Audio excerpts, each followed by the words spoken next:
Hello friends, welcome to my channel. আবারও চলে এসেছি নতুন একটি ভিডিওতে।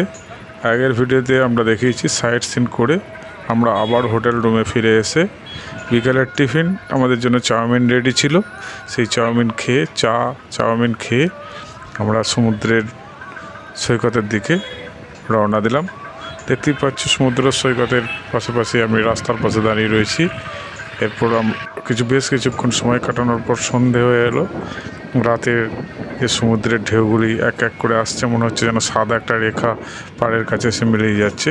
তা করতে করতে দূরের দিকে একটু লক্ষ্য করলাম কিছু লোক জমায়েত হয়েছে, কিছু একটা যেন ঘটেছে। যাক, সেটা দেখার জন্য আমরা যে জায়গায় ছিলাম সেই জায়গা থেকে উঠে আস্তে আস্তে সেই জায়গার দিকে যেতে থাকলাম।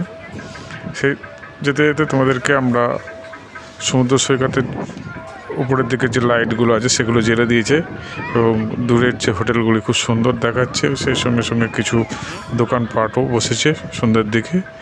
আমরা সেটা দেখতে দেখতে এগিয়ে চললাম সেই যেখানে আলোটা জ্বলছিল। ঘটনা ঘটেছে যে দেখতেই পাচ্ছ তোমরা, বিরাট বড় কচ্ছপ, ওজন প্রায় 25-30 কেজির মতো হবে, আরও বেশি হতে পারে আন্দাজ বলছি।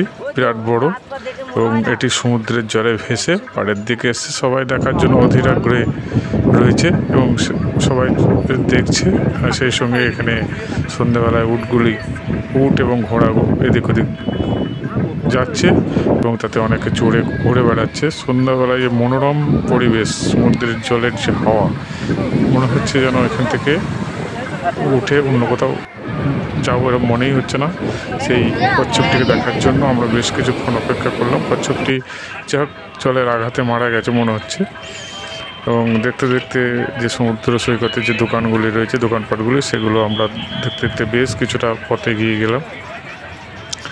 এবং এগিয়ে যাওয়ার পর আমরা এরপর হোটেলে ফেরার পালা। রাতে চিকেন অথবা মাছ ডিম তো রয়েছে, তার সঙ্গে আলু পোস্ত দিয়ে আজকের রাতের খাবার খাবো। আজকে